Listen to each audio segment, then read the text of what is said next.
Verdade, imparcialidade. Começa agora o programa A Hora da Verdade. A apresentação: Carlos Frederico Gomes. Olá, amigas, nós estamos iniciando mais o programa A Hora da Verdade na sua TV, mais na Multiplay e agora também na NET, entendeu? E hoje o programa da Verdade está atingindo milhares de telespectadores, porque as duas maiores TV por assinatura do Estado do Ceará transmite a TV Mais e o programa A Hora da Verdade, tá bom? Dito isso, quero anunciar também que logo mais nosso programa irá ser retransmitido ao vivo, né?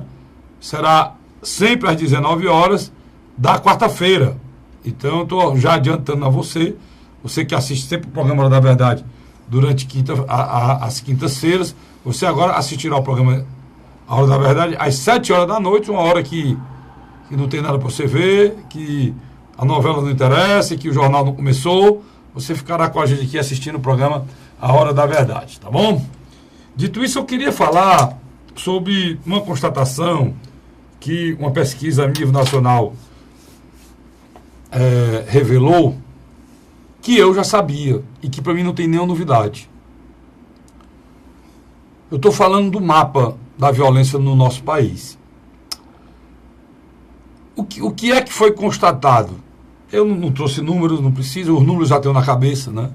O que foi constatado, tem gente estarrecida, parece que o povo, as pessoas se fazem de besta, né? Para melhor passar. O que foi constatado e mataram em 2016 no nosso país, 61 mil pessoas foram assassinadas. 61 mil pessoas, dá exatamente 7 pessoas por hora no Brasil. Esse programa, A Hora da Verdade, ele tem exatamente 1 hora de duração. Quando eu terminar esse programa aqui, já mataram no nosso país 7 pessoas. Isso é uma média que você faz, distribuído o número de assassinatos com o número de horas de um ano. Só que tem locais, talvez o nosso local, talvez o nosso estado, mais de 7 são mortos por hora. E algumas vezes passa um dia sem morrer ninguém. Eu me lembro que teve um dia aqui, no final de semana no estado de Ceará, que não houve nenhuma morte. E que todo mundo comemorou. Como se isso fosse uma coisa espetacular, não ter nenhuma morte no final de semana. Eu queria deixar claro o seguinte: nós estamos agora, nessa semana, no feriadão, né? E geralmente no feriadão, não sei o que é que acontece, que a violência fica exacerbada e piora sempre. Eu sou das pessoas que deveria abolir esse feriadão. O feriadão está um prejuízo grande, além de trazer muita tristeza a muita gente durante o feriado. Mas, esquecendo um pouco o feriado, eu queria fazer uma reflexão com você sobre, além da violência, além da estupidez da violência, ela é uma coisa muito grave, que retira da gente a vontade de viver, porque um ser humano ele não vive com dignidade, com medo, não. Ninguém com medo vive com dignidade. O medo é um dos piores sentimentos que o ser humano pode ter. E no nosso país, hoje se vive com medo, muito medo. Por quê? Porque um país que a cada 7 horas 7 pessoas são mortas, é uma coisa de fazer medo mesmo. Agora, o importante dessa pesquisa, isso é importante, porque ninguém resolve nenhum problema, você não resolve o problema da sua vida, se você não botar no papel e não identificar quais são as suas dificuldades. Se você está com dificuldade econômica, você tem que botar no papel o que você deve, para você começar a trabalhar para se resolver. A mesma coisa vai ao nosso país. O país precisa entender que essa situação precisa ser mudada. Para ser mudada, precisa identificar que 60 mil pessoas são mortas. E precisa identificar aonde são mortas. O que é importante ressaltar? Que o Brasil é democrático em termos de violência. Aqui no estado de Ceará, no ano passado, nesse ano, esse mapa deu 61 mil assassinatos, o Ceará contribuiu com 3 mil e poucos assassinatos. Mas esse ano de 2017, nós já passamos de 4 mil. O Ceará, nessa estimativa que saiu de 2016, o Ceará não está entre os 3 primeiros. É Alagoas, Rio Grande do Norte e Sergipe, se não me engano. O Ceará não está na relação do Nordeste entre os 3 primeiros. Mas Isso não quer dizer que melhorou nada do Ceará, não. Porque em 2017 o Ceará vai estar entre os 3 primeiros. O que é que eu estou querendo dizer para você? Essa violência, ela não é estadual. Ela não é do estado do Ceará. Ela não é do estado do Rio Grande do Norte. Ela não é de Alagoas, ela não é do Rio de Janeiro, não é de São Paulo, não é do Rio Grande do Sul, muito menos do Acre. Mas do Acre ao Rio Grande do Sul, passando pelo Nordeste e pelo Centro-Oeste desse país, de uma ponta a outra, ela está sempre presente. E ela não tem diferença quase nenhuma entre esses estados. Quase nenhuma. O mapa da violência diz isso claramente. Então, os oportunistas de plantão, que usam a violência como trampolim para angariar voto e para ter sucesso político, precisam entender que a pesquisa, ela tira a máscara dessa tragédia. E mostra que a tragédia existe e ela não é local, ela é nacional. E só terá solução com tratamento nacional. Que eu já disse 1000 vezes aqui, repito quantas vezes vocês quiserem. Primeiro, união dos governadores, como teve lá a reunião no Acre. União dos governadores, necessário 20 governadores, por isso, o governador Camilo Santana esteve lá e foi muito enfático no que eu estou falando aqui, em relação exatamente o que eu estou dizendo aqui. Os governadores precisam se unir e reivindicar essa pauta.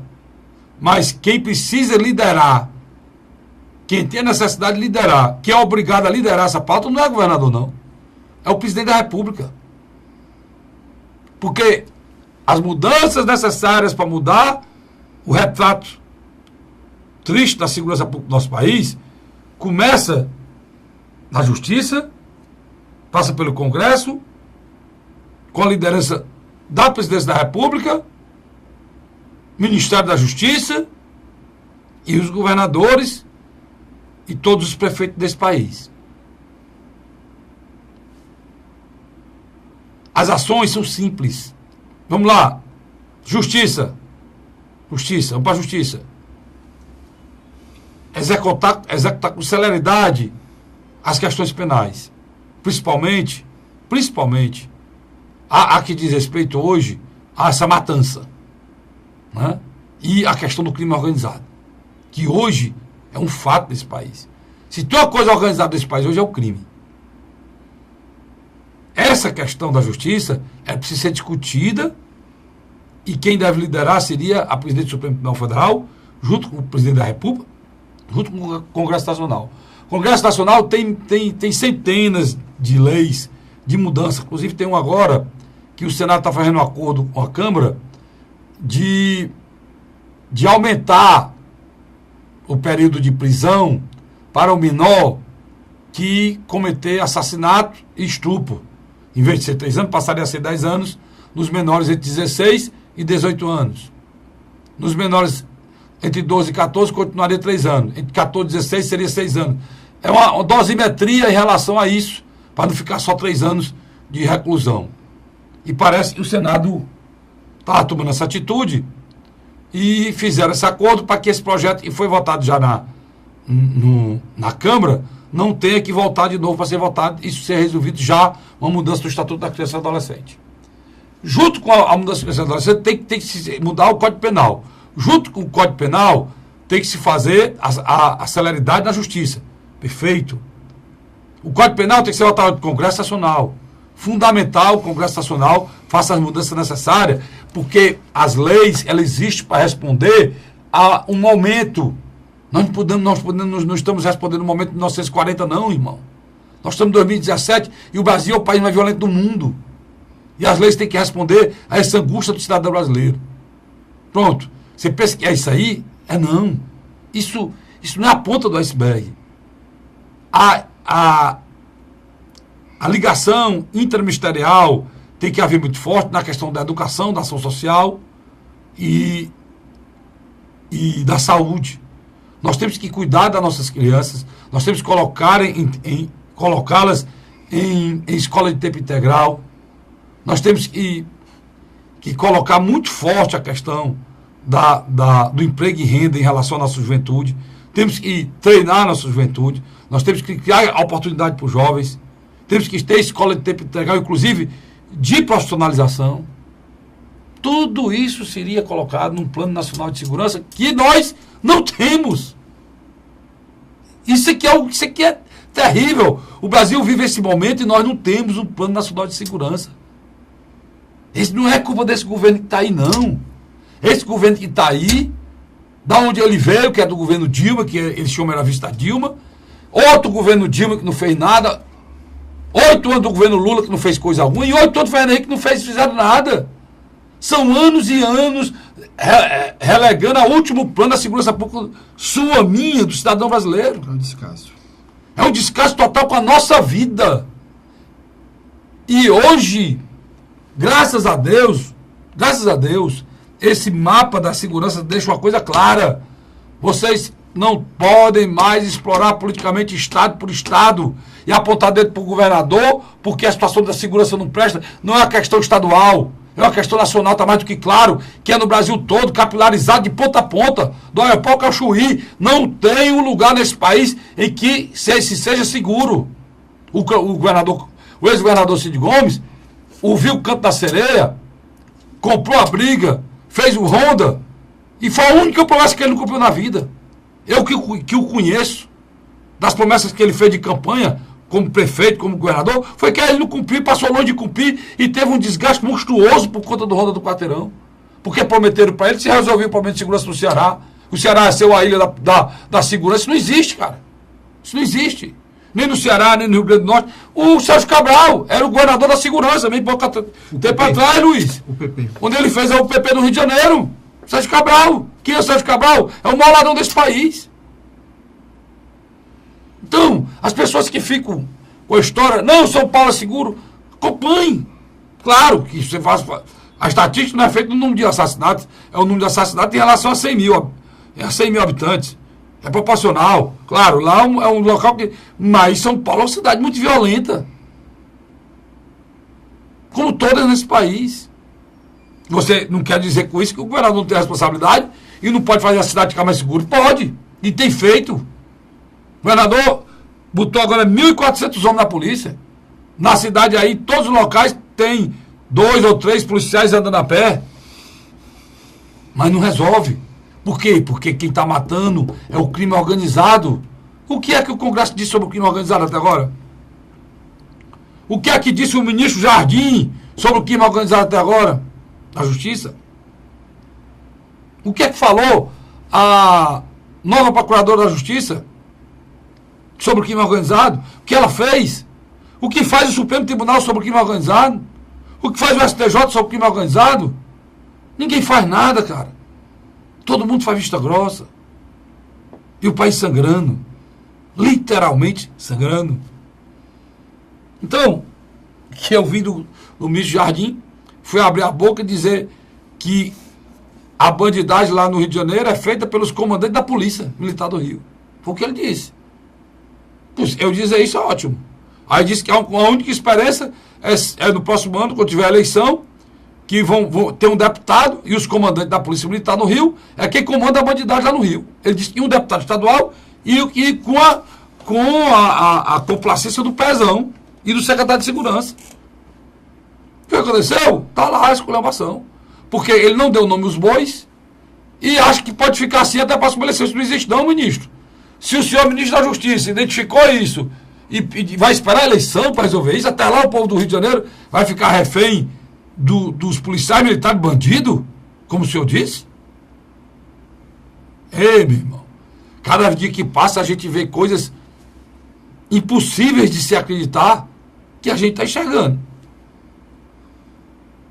Então, essa história do ministro tem que ser dada a resposta. E esse povo lá em cima tem que entender, será que o mapa não mostrou isso não? O mapa, que o problema da violência não é o Rio de Janeiro não. O problema da violência é esse país todo, de ponta a ponta. As Forças Armadas, se falam tanto nela, cumpriu o papel dela constitucional, que é garantir a lei e a ordem. Por quê? Porque o Brasil não tem mais lei e mais ordem. Nós não vivemos no Estado Democrático de Direito. Quem manda nesse país é o bandido. Onde é que a gente manda? Se você está num bairro aqui da Aldeota em Fortaleza, você está com medo de levar um tiro. Se você chegar na periferia, você tem que andar do jeito que ele manda. Tira o capacete, baixa o vidro. Isso é aqui? Isso é no Rio Grande do Norte? Isso é, Luiz, na Paraíba, isso é no Rio de Janeiro, isso é em São Paulo, isso é no Brasil todo, macho. O crime organizado dominou o país. Você vive no interior mais que eu. O agricultor, ele é obrigado a comprar ração, porque não tem mais capim, não tem mais o que a vaca comer. Tô mentindo? Não é só vaca não, vaca é bode, é tudo. O cara chega lá, rouba a boiada, rouba as cabras, as galinhas. A polícia sabe quem é que roubou. Sabe até o frigorífico. Isso está acontecendo aqui no Ceará, vem acontecendo no Ceará há muito tempo, mas isso que você está falando é muito forte agora. Está acontecendo muito forte agora, lá em Tocantins, que são os grandes produtores do agronegócio. Do agronegócio, lá no Mato Grosso. Porque, e os pecuaristas não tem o que fazer, Luiz. Não tem o que fazer. Por quê? Porque a gente chegou num ponto, cara, que ninguém pode ter mais nada. Foi você até falar nisso, você não pode mais criar gado. Não, é esse ponto que eu quero chegar. É. Você, quando... Uma atividade rural não pode mais ser exercida. Por exemplo, o sonho das pessoas nos anos 80 e 90 eram construir um sítio ou uma casa de praia, onde se aposentasse e descansar. Qual é o cidadão hoje que pode sair de Fortaleza para ir dormir numa casa de praia? Todo mundo dizia que ninguém via para a cidade e tinha violência. Hoje, ir para o interior é violência. É mais seguro você ficar em Fortaleza e ir para o interior. É loucura, né, Carlinhos? Essa questão dessas Aí, Luiz, você vai vamos lá, Minha Casa Minha Vida. Aqui em Fortaleza, a bandidagem está botando para fora, cara. Vamos com calma. O telespectador não está compreendendo o que o Carlos quer dizer. Continue com o raciocínio. Nós estamos falando Minha Casa Minha Vida. Vamos falar noutra coisa. Não, vamos lá. Você pega um bairro como Barroso, ou Grande Barroso, por exemplo. Eu e o Carlos Frederico somos vizinhos. O traficante diz assim, olha, Carlos Frederico, essa tua casa de esquina é boa. Pega as tuas coisas, se manda daí, que a partir da manhã eu vou montar minha boca aqui. E é assim, e é muito mais do que isso. Eles estão botando de 40 pessoas para fora na hora que eles querem. Porque os caras estão lá na Minha Casa Minha Vida e eles cobram uma taxa lá. Se você não pagar lá o pedágio, eles botam a pessoa que paga. Só um detalhe. Isso quando você está falando as gangues. E quando as milícias. No Rio a acusação do ministro em relação ao Rio é essa. Porque cadê o Estado Democrático de Direito? Lá no Rio, quem vende gás é a bandidagem. Aí, onde a gente fala bandidagem no Rio agora, você não sabe se você está falando da Polícia Militar ou você está falando do crime organizado. Quando você quer que vende sinal de televisão, a bandidagem. Gás butano, a bandidagem. Bujão de água mineral, a bandidagem. Todo e qualquer serviço do Rio de Janeiro hoje é feito pela bandidagem. Quando você fala bandidagem, você pode pensar que é o crime organizado, mas pode também ser a Polícia Militar. Um comandante da Polícia Militar. É uma brincadeira de uma Isso dito pelo Jardim. É o senhor que está dizendo, não. A gente foi o ministro da Justiça. Carlos Frederico, o debate sobre a segurança pública, ela vai ser posta. Ela não tem condições. Na campanha de 2018, para presidente... Luiz, é para ser assunto mais falado mesmo. Isso aí. E os governos estaduais, ele vai ser tema recorrente. A nível nacional, nós temos um motivo. Qual é? Nós temos um candidato que fala abertamente sobre a discussão da segurança pública, que é o deputado federal Jair Bolsonaro. É uma bandeira dele. Já nós vamos falar sobre os políticos. Mas é importante. Vamos continuar é importante coisa colocar aqui. Isso. Você faz uma pesquisa hoje interna no estado de Ceará, um dos candidatos que pode se eleger ao Senado, um monte dele é sobre discussão de segurança pública. Pela oposição? Pela oposição. E tem outro pela situação. Quem é pela oposição? Capitão Wagner. E pela situação? Morão de Bictoca. São 3 vagas agora? Não, estou dizendo, quando você coloca esses candidatos que tem... Não, cara, porque é o seguinte, eu estou dizendo, que você entrou em política, os candidatos que estão falando abertamente, inclusive tem uma postagem sua sobre isso, né? Que é o início e Cid serão os candidatos da situação. Eu acredito que é inevitável. Então, o Moroni não é candidato. O Capitão Wagner não vai ser candidato ao Senado. Não vai. Mas quando você... Poderá ser, mas não vai. O que fala que ele seria candidato a governador. Mas eu já soube, você tocou no assunto, eu vou entrar, que a chapa seria outra. Mas eu vou falar disso só depois. A gente fala depois, no segundo, terceiro bloco. No segundo bloco. Mas eu quero deixar claro o seguinte. Mas a nível nacional não há discussão. Jair Bolsonaro, na minha avaliação, ele implantou essa discussão sobre a segurança pública.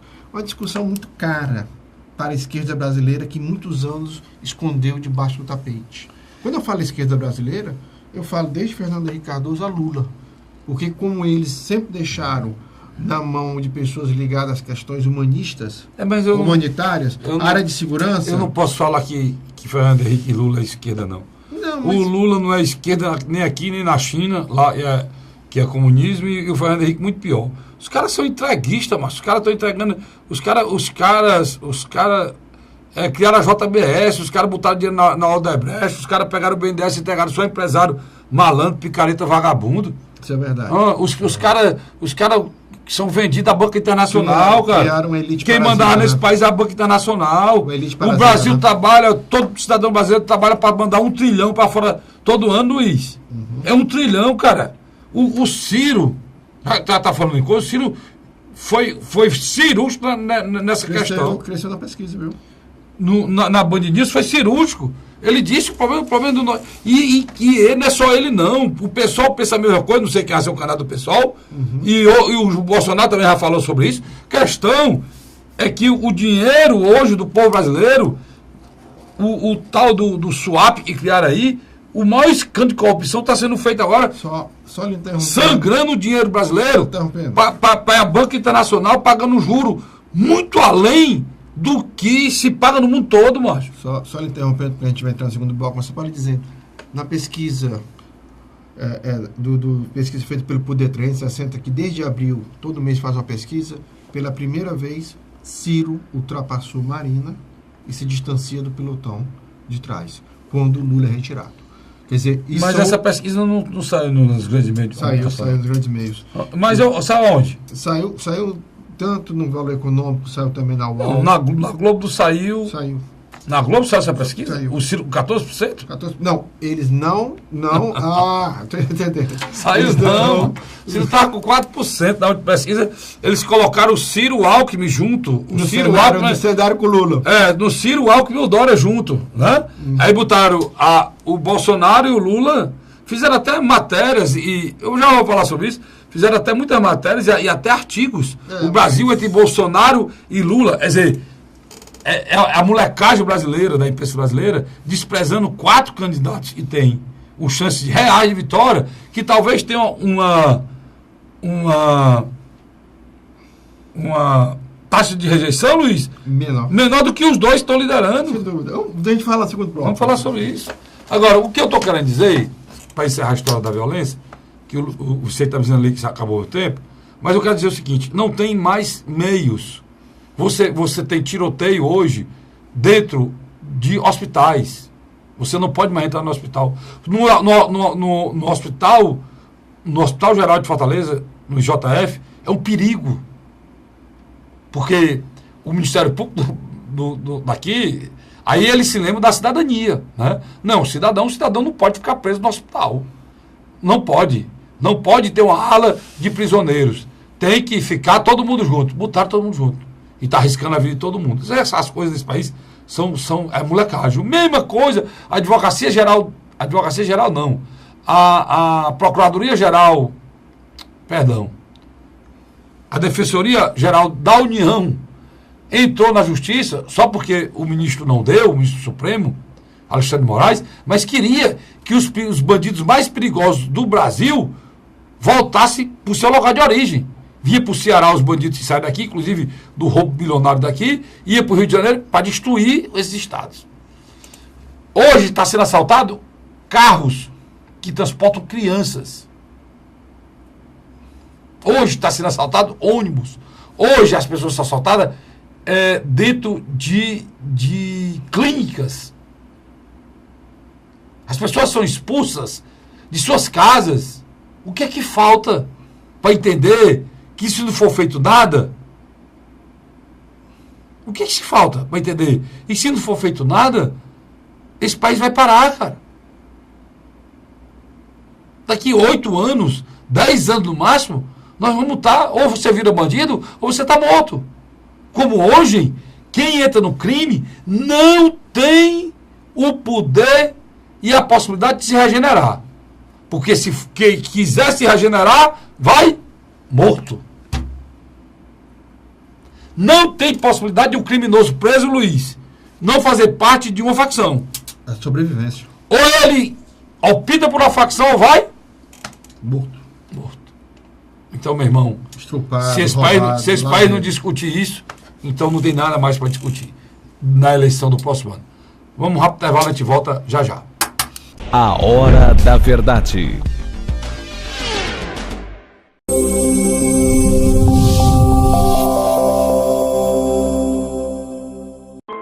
A Assembleia Legislativa começou a campanha Ceará Sem Drogas. A discussão vai ser levada para todo o estado, prevenindo a população e buscando soluções para resolver o problema. Participe da campanha. Juntos ficamos mais fortes para combater essa verdadeira tragédia que destrói famílias, futuro e muitas vezes a própria vida. Ceará Sem Drogas, uma luta de todos nós. Assembleia Legislativa do Estado do Ceará. José de Arimanteia, Uruoca. Acordo 8 horas, 9 horas, aí carrego o carro e vou lá pegar água. Aí sai distribuindo os comércios. Estrada dessa, ó, para gosto de você andar, ó. Você não gasta pneu, tem economia no bolso e anda rápido. Sertanejo pega uma estrada boa, fica feliz, fica contente. Assim como o trecho que liga Uruoca a Martinópole, o governo do Ceará está fazendo mais de 1.000 quilômetros de estradas mais importantes da vida de muita gente. Governo do Ceará.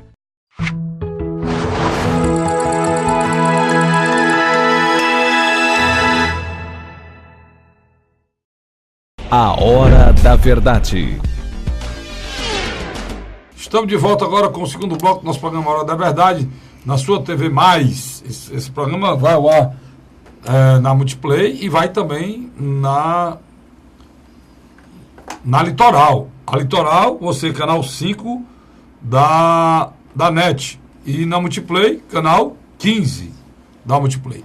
Só que, lhe dando logo um aviso aí para você ficar com água na boca. Breve, muito breve, eu não vou dizer a data aqui, eu quero acertar essa data. Esse programa será ao vivo, né? Não acontecerá mais às quinta-feiras, e sim às quarta-feiras. E será sempre ao vivo, né? Nós estamos preparando tudo aqui para que você tenha, na hora e no momento do acontecimento, a nossa opinião e a nossa cobertura, tá bom? Vamos lá. Luiz, falando de violência, a violência vai ser um dos principais assuntos debatidos e discutidos na eleição. Olha, se não for a principal. Ela é principal porque ela atinge a todas as classes sociais. Como sem educação, você não pode pensar em educação se você não estiver vivo, não. Muito menos cuidar de saúde se você já estiver morto. Então, hoje, a questão da segurança pública é questão de vida. Se é de vida, então é a principal coisa para ser discutida, cara. Hoje, qualquer médico do Rio de Janeiro, de Fortaleza, ele faz cirurgia que os médicos do Exército Americano fazem na área de combate. Nós podemos até fazer um programa sobre isso. Você sabia? Aí você disse, você sabia? Tá aí, o Luiz disse aqui, você sabia. Você sabia que o local do mundo, o país do mundo que faz mais blindagem de carro é o Brasil? Pois é. Você sabia que a melhor blindagem de carro do mundo é a brasileira? Você sabia que a mais tecnológica é a brasileira? Que agora não usa mais nem chapa de aço, usa uma espécie de uma fibra? Você sabia que essa blindagem já é feita em série, como se fabrica carro? Você sabia que a maior venda de material tecnológico para segurança pública, estou falando de cerca, lá, não sei o quê, do mundo é nesse país? Tudo é violência, né, Luiz? Violência. Pois vamos aí, agora vamos falar quem são os responsáveis, quem vai liderar esse processo de enfrentamento da bandidagem desse país. Tem que ser o presidente da República. E nós temos que mudá-lo, né, no próximo ano. Mesmo que o Temer tenha direito à reeleição, eu tenho certeza que ele não será reeleito. Será não, né, Luiz? Não, o Temer hoje É, luta com duas frentes muito poderosas, a justiça e a saúde, né? Ele não está bem não, Carlos. A situação dele eu acho que tende a piorar não, fisicamente. Eu estranhei no dia da votação lá, ele realmente estava doente, teve gente que disse que não. Eu acho isso de uma maldade, porque uma coisa é a saúde da pessoa, outra coisa é a pessoa. E ele foi para o hospital com retenção de urina, mas fez a cirurgia de quem se preocupa muito mais com o prazer do que com a vida, né? Em vez de fazer a retirada da próstata, ele fez uma raspagem. Podia ter feito a retirada, né? Mas, É uma discussão aí muito... preocupado com a questão, né? Dizem que a questão sexual, que a retirada da próstata pode atingir a questão sexual do homem, ele não fez a raspagem. Mas o problema pessoal dele não diz respeito a gente. O que diz respeito a gente é a eleição no próximo ano, que essa daí é a única saída que a gente tem. Ainda com um grande problema. Se a gente fizer a mudança do executivo e do legislativo, nós não podemos mudar o judiciário. E o Gilmar Mendes continua soltando quem ele achar que deve soltar, ou mandar para onde ir, quem ele achar que deve ir. A justiça brasileira tem a cara do Gilmar Mendes, né? Isso é um espetáculo, né? Que nada acontece com a justiça brasileira, como nada acontece com o Gilmar Mendes, né? Depois eu falo sobre ele, mas vamos aqui para a pesquisa. Luiz, pesquisa feita por quem? Vamos lá. Pelo Instituto Poder 360. Ela, desde abril desse ano, ela faz todo mês uma pesquisa. Foi feita em abril, maio, junho, julho, agosto, setembro e agora em outubro. Então a pesquisa é feita são feitos, são mês. colocados vários cenários. Vários cenários. Mas, Com vários candidatos, né? Sem dúvida, sem dúvida. Então, como é a manipulação de pesquisa? A imprensa, é que eu estou cortando na carne, ela dá o cenário que interessa a ela para evitar o crescimento de um candidato ou manter a pontuação do outro candidato. Sem dúvida. Então, isso é feito sempre no Brasil há muito tempo. E essa é a hora de pesquisa, não é hora de pesquisa pós da eleição, a hora é essa. Então o Luiz vai me dar o primeiro cenário, e nós vamos falar do primeiro cenário, vamos mostrar o segundo, mostrar o terceiro, para você tomar conhecimento. Se a pessoa que você quer que ganhe, ou que você tem simpatia, como é que está a situação dele? Olha lá, o primeiro cenário, Luiz. O primeiro cenário, a pesquisa é feita por telefone, as pessoas ligam. Para casa do cidadão. Para casa do cidadão. São aproximadamente 2016 ligações. E o fato que mais me chamou a atenção, 29% dos entrevistados, 22% especificamente, votam branco e nulo, e 7% não sabe. Quer dizer, no universo de 100%, 29% aí você já pode retirar. Eu digo que vai ser muito mais, viu? Vai ser muito mais. Ó, a descrença está muito alto. Com o político, com o cidadão, com a política é muito alto. É muito isso. E esse é o maior risco da democracia. Porque a partir do momento, e esse índice de abstenção ele vai aumentando, a democracia está ameaçada. Né? E eu acredito, infelizmente, aqui vou dar minha opinião, depois você me cobra aqui, se eu acertei, e vai ser muito maior que isso.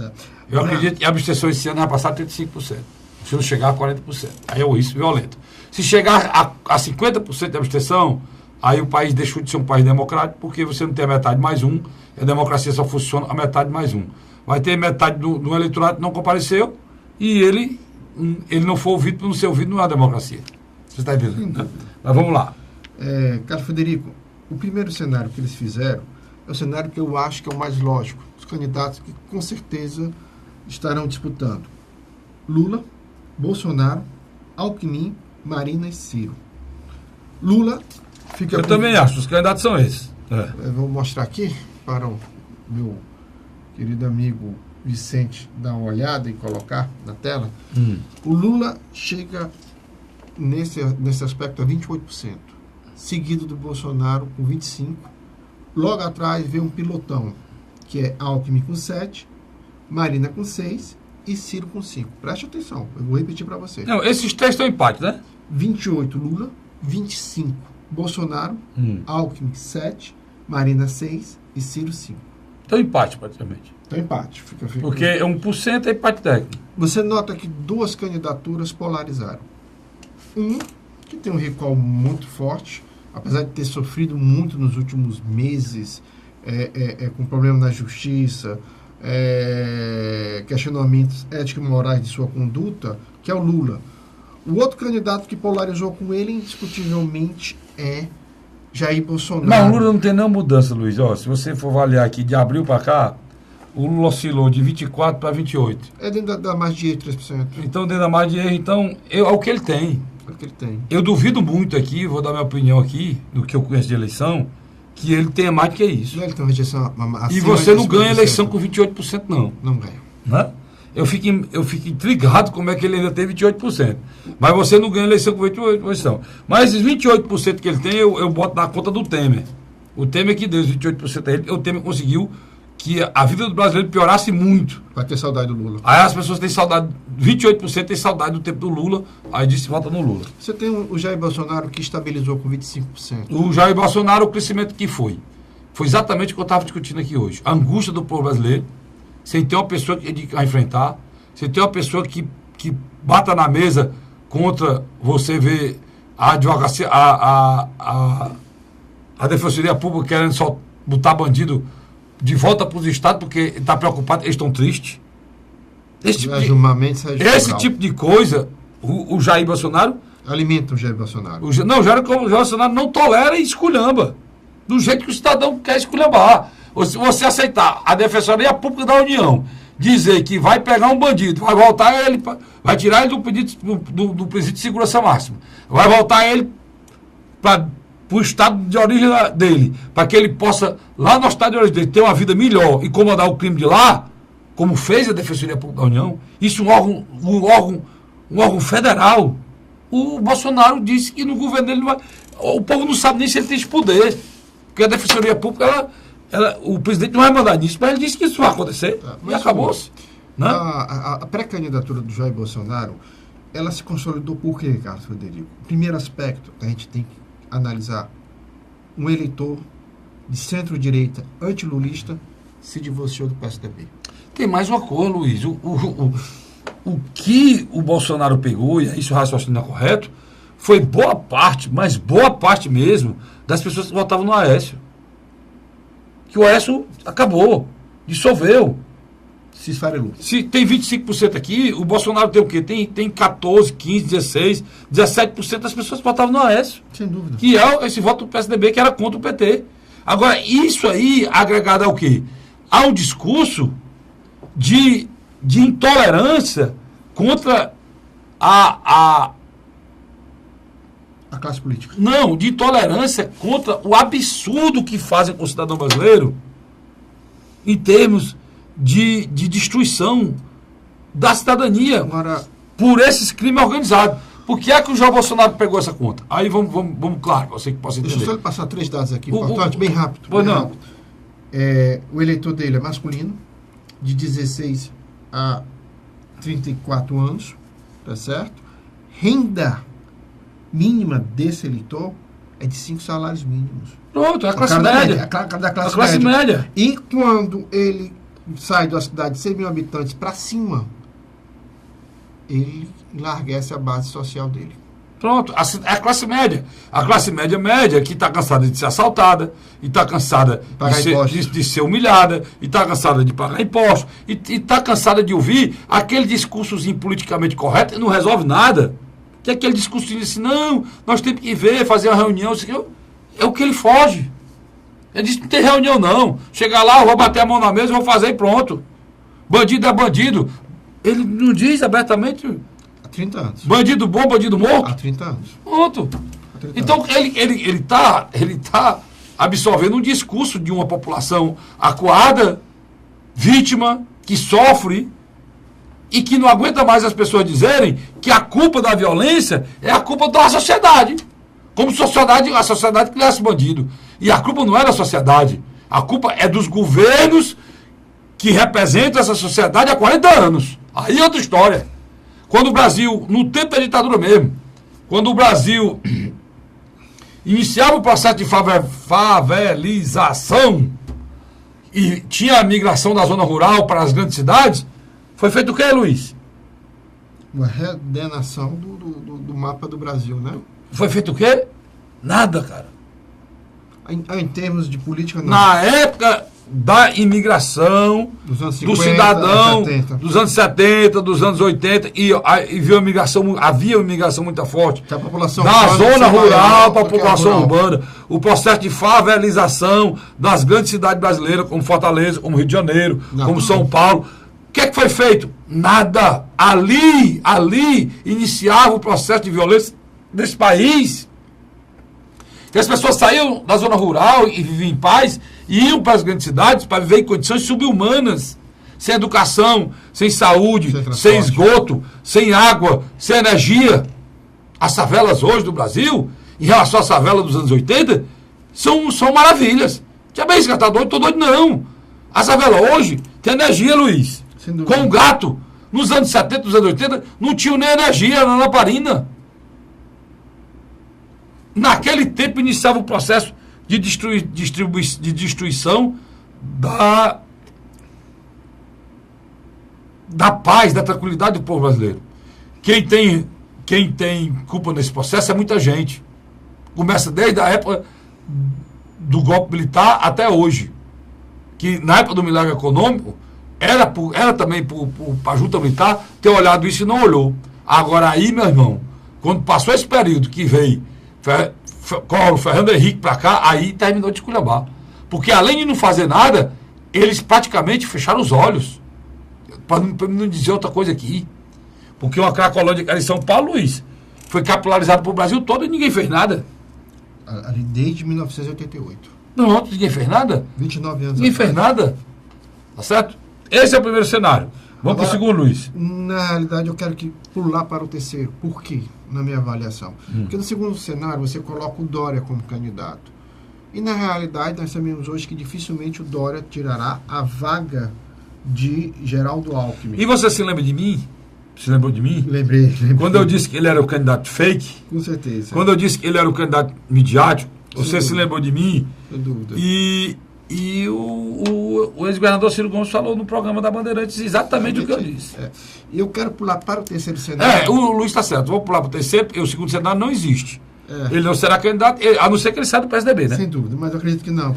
Mas aí teria que ter um cenário com os dois, para fazer um comparativo. E não tem cenário aí. Exatamente. Então o candidato será Alckmin, inclusive eles se reuniram essa semana, já acertaram isso, né, Luiz? Já, eu acho que... Ele seria o vice numa chapa pura, né? Tô até falando. Ou então disputar o governo do estado de São Paulo. O cenário 3 é o cenário onde você retira o Lula. Engraçado, o Bolsonaro não dispara. Bolsonaro, pelo contrário, mantém-se em queda. Em setembro, ele tinha 26%. Nesse agora, ele tem 23%. Ele Por quê? Quando retira o Lula. Quando Por retira quê? o Vou Lula. lhe explicar por quê. Da minha ótica, eu lhe digo. Pode ficar à vontade. É porque esse eleitorado do Bolsonaro, e pensa como ele, chegou no teto. Sim, pode ser. Chegou no teto. Porque daí para frente tem pessoas que já fazem a avaliação que ele é um candidato de direita, é midiático. Ele fala o que o povo quer ouvir. Aí o entendimento desses outros... Com bases sociais móveis. Pronto. E tem mais. Esses outros identificam em Bolsonaro aquela coisa pré-fabricada, né? Que fala o que o cara quer ouvir. E não confiam. É um eleitor volátil. Esse eleitor, por exemplo, é um eleitor mais politizado que fechou os quase 50% do Aécio, que não está aí. Agora tem um detalhe. Não é? Como que você vai discutir Bolsonaro? Quando chegar na economia, Bolsonaro faz o quê? Chegar na economia, Luiz. Aí você perguntar qual a experiência de governança do Bolsonaro. Bolsonaro governou o quê? Nenhuma. Então, esse eleitor já começa a fazer esse questionamento. Agora, o interessante, nesse cenário, pela primeira vez... Mostra aí, para que possa o eleitor... O Ciro... Pela primeira vez, o Ciro se distancia do pilotão de trás. Ele se torna o segundo polo, o segundo candidato mais bem votado, com 14%. O Alckmin mantém a média dele, 10%. Marina cai de 12% para 9%. E o Haddad mantém 4%. Isso quer dizer que o Lula não transfere voto para o Haddad. Marina começa um processo também de queda. Até porque, na minha avaliação, literalmente o eleitor esperava uma atuação mais forte dela nesse momento de crise, né? E literalmente ela desapareceu. O Geraldo Alckmin mantém a tendência dele de 8% a 10%, já Ciro não. Ciro se desloca, sai de 11 para 14, acima da margem. Isso é interessante, sabe por quê? Porque o candidato do PT não foi retirado, não. Eles tiram o Lula, mas botam o Haddad no lugar. Interessante isso. Essa sua colocação isso é importante. Não, o cara tirou o Lula, aí ele pegou os votos. Não, pegou o voto do PT, não. O petista mesmo, ele continua votando no Haddad. E outro detalhe. Que é 4%. E o Lula vai para... O Ciro vai para 14%. Mas aqui já é o quê? Já é o eleitorado, a parte do eleitorado que votaria no Lula, que não votaria no Bolsonaro, que tem o pensamento mais à esquerda e que quer uma pessoa que tenha conhecimento. Aí já vai a questão de conhecimento. Mas na minha avaliação tem um outro detalhe aí mais importante. Nesses últimos dias, o Ciro tem aparecido mais, tanto nas redes sociais como nas mídias tradicionais. Entrevistado na Rede TV, entrevistado na Bandeirantes. Quer dizer, as pessoas já começam a escutar. Isso tem um ponto aí também, o Luiz tocou num ponto fundamental. As grandes canais estão abrindo espaço. Ele vinha isolado há muito tempo. Não é que abriu espaço, não abriu espaço, não. Os caras, a Bandeirantes está fazendo todo domingo uma entrevista com um pré-candidato. Ele é pré-candidato, não podia deixar de fazer, fez e ele apareceu, ele já cresce. Né? Já cresce pela qualidade do discurso, pelo conhecimento, pela inteligência, que é peculiar a ele. Né? E a qualidade mesmo do discurso do Ciro, se você botar aqui, Luiz, não tem para nenhum, não. Em termos de conhecimento, né? Aqui, esses candidatos aqui, estou falando de conhecimento do país e dos problemas do Brasil. Ele conseguiu. Eu acho que porque ele vem nesse processo há muito tempo, estuda esse país há muito tempo e viaja o país todo. Mas tem um detalhe. O Bolsonaro, quando você colocar o Bolsonaro e o Ciro, se polarizasse os dois, e você fizer o questionamento em termos de experiência, de governança, você vai com o Ciro, foi prefeito de Fortaleza, governador do Ceará, ministro da Fazenda, ministro deixa ele botar deputado estadual, deputado federal, governador, uma outra colocação. Ministro 2 vezes, né, da Fazenda, ministro Deixa ele colocar uma outra colocação. Marina, sem condições de viabilizar uma coligação para que ela possa ir para a televisão, porque na rede ela não tem nem como ir para os debates. Um exemplo. Uma parte desse eleitorado migraria naturalmente para o Ciro. Isso aí... Não, isso é um dado. O segundo dado. Nesse cenário aqui, os dois têm um perfil de falar muita coisa autêntica à população. Que é o que a população quer. Não o mesmo viés ideológico. Que é o que a população quer. Inclusive, vamos lá que tem muita coisa para discutir em relação a isso. Inclusive, hoje, se você ouvir os grandes programas mais voltado com economista, com sociólogo, como você, com pessoas que fazem o entendimento internacional de grandes campanhas na situação geopolítica do mundo e conhece a questão eleitoral, como ela se dá na América Latina, que acompanham isso até mesmo com diplomatas. Se você assistir um, entre aspas, se você assistir mesmo aquele que é coordenado pelo William Vac, se você ver esse pessoal, todos eles estão alertando para a possibilidade de surgir a história do Salvador da Pátria. Sem dúvida. Por quê? Por causa desse discurso que o Luiz fala aí, que é esse discurso mais forte e está acontecendo. Qual é o medo deles? Essas pessoas que são detentoras hoje do pensamento político, que são sempre agregadas a grandes aglomerados de comunicações, como a Globo, como a Bandeirantes, eles não têm mais a condução do processo. E aí eles já começam a querer passar para o eleitor essa preocupação. Aronia de destino. Ciro e Bolsonaro não são controlados pelo mercado. Pois é. E os dois, esse é o grande ponto, os dois caras que hoje representam a fúria do eleitor, eles não são aliados o mercado financeiro, que é quem manda e destrói o povo brasileiro. Mas eu vou botar um questionamento aqui. Isso é um ponto positivo. Mas eu vou botar um questionamento. Deixa eu só lhe mostrar uma coisa. Eu vou botar um questionamento. Deixa eu só mostrar uma coisa. Rapidamente. Não, antes que eu esqueça. Peraí, só um minutinho antes que eu esquecer disso aqui. Isso aqui é fundamental. O que o Luiz falou agora, bem pouco tempo atrás, é a Marina, se não inviabilizar, o voto vai para o Ciro, vai? que é que aconteceu semana passada? O Ciro deu uma resposta a uma pergunta genérica e a imprensa deformou e botou a nível nacional como se o Ciro estivesse fazendo uma crítica à Marina. Por quê? Porque ele já viu essa projeção que o Luiz está fazendo e sabe que se o Ciro pegar os eleitores da Marina, se ela não for candidata, ou ela fizer um acordo com o Ciro e for para vice, o Ciro dá um salto grande.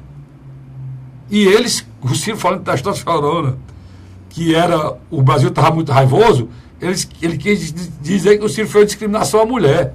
A mesma coisa que foi feita, Luiz, é preciso fazer justiça em relação àquela questão da ex-mulher do Ciro naquele tempo, que ele não ganhou a eleição por causa daquilo. Olha, você tem que prestar atenção que as coisas são manipuladas. O que é que aconteceu? Para você entender o que é que aconteceu, que eu conheço o ex-governador Ciro Gomes de perto, se é a sua personalidade. O que é que a grande imprensa fez? Ela colocou em toda pergunta que o Ciro era questionado, eles insinuavam que o Ciro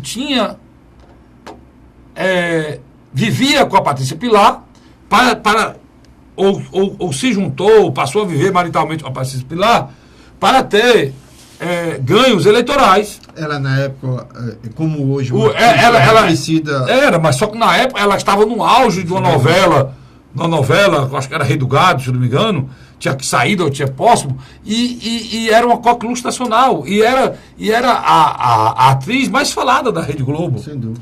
E eles insinuavam constantemente que o Ciro estava usando disso ao ponto de ele se irritar, né? Qual a postura? Rapaz, a Patrícia e eu não tem nada a ver com isso aqui, ela faz parte da minha vida, sempre ele saindo dessa história que tinha algo a ver com a eleição. Quando fizeram a pergunta, mas qual vai ser o papel que quer usar da mulher? Ela disse, o papel da Patrícia é dormir comigo. Ele estava querendo dizer que a vida dele com ela era deles. Colocaram que ele está dizendo que a mulher só se via para dormir. E foi uma acusação machista, que foi mentirosa, Luiz. Porque se ele fosse machista, ele não tinha colocado no primeiro governo 6 secretários. 6 no governo dele do Ceará. E como prefeito, 5 secretários. Mais da metade dos secretários do Ciro, tanto como prefeito como governador, eram mulheres. E a primeira esposa dele, entendeu? Então, ele ajudou a eleger tanto a vereadora da Praça então, agora, o que é que está acontecendo? Estou fazendo a mesma coisa agora, já quero com medo que o Ciro pegue o espólio da Marinha. E ele é muito sabidinho, né? E eu prestei atenção na Bandeirantes, ele já falando muito do defender na postura, não sem entrar na história dessa divisão, Luiz, da questão religiosa no Brasil, mas ele defendendo muito o pensamento do católico, mas também do pentecostal. Várias vezes ele falou. Porque esse eleitor está off. Esse eleitor que votou no Antônio Garotinho em 2002, em Marina em 2010, em 2014, está off. E parece que ele está off e estão direcionando para que o Ciro assuma esse papel. Porque com o passar dos anos, dentro do próprio seio pentecostal, há uma nova classe média mais moderada, menos ligado... Mas eu vou para o rápido intervalo, né? Vou para o rápido intervalo e volto já só para a gente fechar o programa, que a gente estourou o bloco. Nós vamos para o rápido intervalo e volto já para a gente fechar o programa A Hora da Verdade. Sai daí não, a gente volta já. A Hora da Verdade.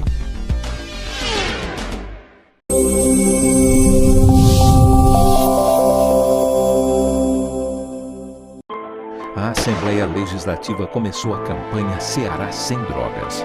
A discussão vai ser levada para todo o estado, prevenindo a população e buscando soluções para resolver o problema. Participe da campanha. Juntos ficamos mais fortes para combater essa verdadeira tragédia que destrói famílias, futuro e muitas vezes a própria vida. Ceará Sem Drogas, uma luta de todos nós. Assembleia Legislativa do Estado do Ceará.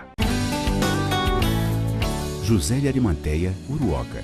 Acordo 8 horas, 9 horas, aí carrego o carro e vou lá pegar água. Aí sai distribuindo os comércios.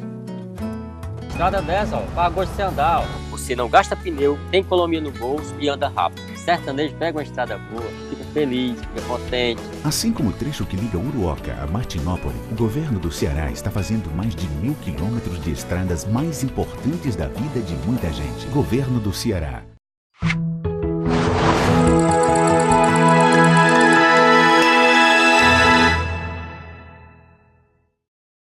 A Hora da Verdade. Estamos de volta agora com o terceiro e último bloco do nosso programa Hora da Verdade. Luiz, vamos falar agora da política do estado do Ceará, certo? Olha, como eu disse aqui, mas eu estou bem na foto, Luiz. Tá, você está bem de foto. Eu disse ou não disse que o Tasso, que eu não acreditava que o Tasso seria candidato? Disse sim. Disse sim. E eu disse também aqui que essa história que disseram que ele é candidato, ele deve ter ficado calado. Ele não disse que vai ser candidato. E ele confirmou que não era, Luiz. Não, ele não tem esse desejo, não, do quarto mandato, não. Ficou bem notório. Tu se lembra que eu notei aqui uma frase dele que ele viu dizendo que a geração dele não podia, que ele, o cara foi 3 vezes governador do estado de Ceará. O cara ser uma vez governador é bom. A segunda é certa. A terceira já é uma coisa pesada. E falar na quarta, e falar em renovação, e falar em mudança de pessoas, de nova geração, ele ir para o quarto mandato, quer dizer, o Tasso só falou em nova geração e mudança depois que foi para o terceiro, né, Luiz? Sem dúvida. Então, perfeito. Eu fiquei satisfeito porque seria a maior decepção que eu teria em relação... E eu falei aqui que ele sempre pregava isso. A segunda coisa do Tasso, só para encerrar o Tasso, Luiz, a questão, o pau está comendo lá nas reuniões do PSDB, né? Deixa eu só interromper você mais rapidamente. Quando o senador Eunício de Oliveira, 2 meses atrás, questionando a candidatura de Tasso Gereissati. Se o Tasso saísse ao governo, automaticamente ele puxaria, pelo menos, a eleição de um dos senadores na chapa majoritária dele. Que são 2 vagas. São 2 vagas.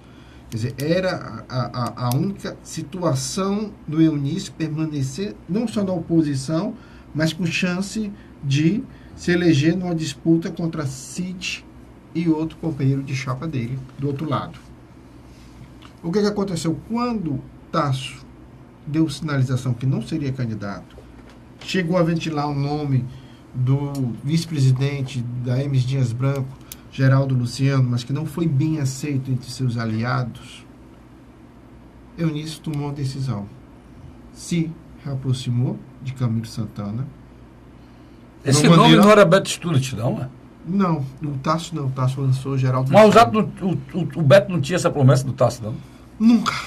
Eu acho que a relação Beto Stuart... Onde é que o Beto Stuart inventou isso, então?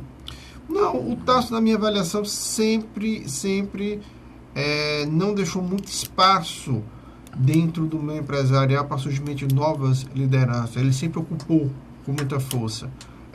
Tasso e Beto Stuart são de idades aproximadas. Aproximadas. Já Geraldo Luciano, não. Geraldo Luciano é um empresário novo. É o que o Tasso tenta apostar, que é na renovação.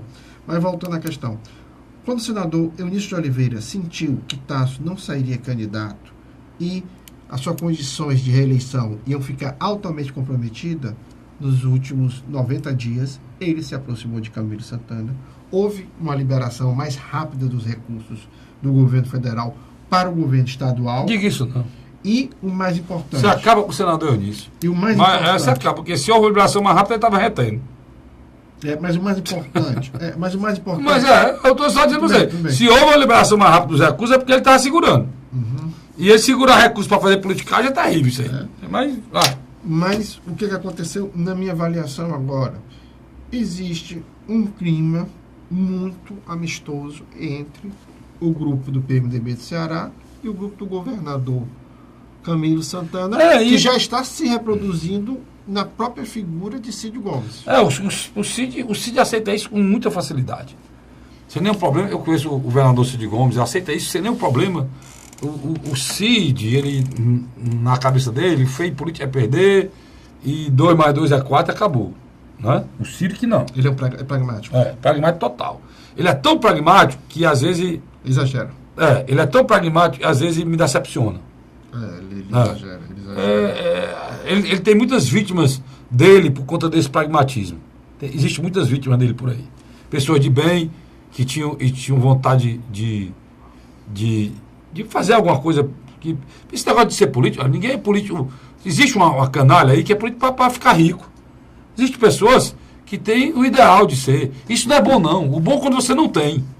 Porque a pior coisa que pode ter na vida de um homem de bem é ter o ideário político nesse país. Porque nesse país, para ser político, tem que ser bandido, tem que ser rico, tem que ser milionário, tem que assaltar, tem que enganar. E o homem de bem não vai fazer isso. Não tem espaço para a vida pública. Poderia ser alguma coisa se tivesse ajuda de uma pessoa como ele. E aí, no pragmatismo dele, ele deixa de lado essas pessoas. Deixa de lado essas pessoas. E aí, essa história que você falou aí, é interessante. Por que o governador Camilo fez isso? Por que aconteceu? Por que o Eunício fez isso? Porque conhecia o Cid. Sabe que ele é pragmático, como você falou. Sem dúvida. Né? E a conta é 2 mais 2, a 4 acabou. Pronto. O Ceará agora ficou uma situação complicada, porque quem é que pode ser candidato? Eu aposto, se eu queimar minha língua aqui, depois você me diz. Eu aposto que o candidato a governador, nada de Capitão Wagner. Capitão Wagner iria ser candidato a senador, e seria candidato a senador, se o Tasso fosse candidato a governador. Aí ele iria. Porque ele conseguiria essa vaga mesmo pelo nome que tem. Ele não vai arriscar o mandato dele. Só quando eu ver. Eu acho que o candidato é o Domingos Filho. Vai lançar a mulher candidata a deputada estadual, no lugar do Odilon Aguiar. O filho vai para a reeleição de deputado federal, ou seja, ele vai ficar com o filho deputado federal e a mulher deputada estadual, e ele vai para a aventura de ser candidato a governador. Domingos Filho. Atrai um aliado da região a nível estadual, que é Genesi Noronha, deputado federal de Noronha. E o Genesi Noronha indica o vice que seria a deputada Aderlânia. Seria a mulher do deputado Genesi, deputado federal, seria vice. Para mostrar aqui todo o cenário positivo a Camilo, você tem sempre uma média de 28% a 35% de voto de oposição. Você tem essa média. Tem. Mas quando o governador seja reeleito com facilidade, mais de 50%, ele vai ter sempre um polo oposicionista de voto. Isso é natural. Se eu só colocar uma coisa aqui que é importante, o meu gosto de alertar você. Às vezes as pessoas falam, o Serra Gomes, irmão, é a oligarquia, porque são 2 irmãos, né? E são 3, tem um lá. Aí você viu aqui, eu falei, Domingos Filho, candidato a governador, né? Quem é candidato a deputado federal? O filho dele. Quem é candidato a deputado estadual? A mulher dele. Certo? Aí vamos aí. O outro da oposição e vai apoiar Genesi Noronha. Indicaria o vice. Quem seria o vice? A mulher dele. Ele, federal. Aí você vem. O filho é para estadual. O filho vai para estadual. Certo? Aí se você for ver todo o cenário, eu disse Oliveira, vai para o Senado, vai. E o sobrinho? Estadual. E a mulher? Ou a irmã? Deve ser candidata a prefeito na próxima eleição. Todos. Aí o pior é que eles querem criar diferença entre eles. São todos iguais. Muito parecidos. Tá bom? Luiz, muito obrigado. Você é assinante. A gente volta na próxima semana, se Deus quiser. Muito obrigado pelo carinho. Muito obrigado pela audiência. Até lá.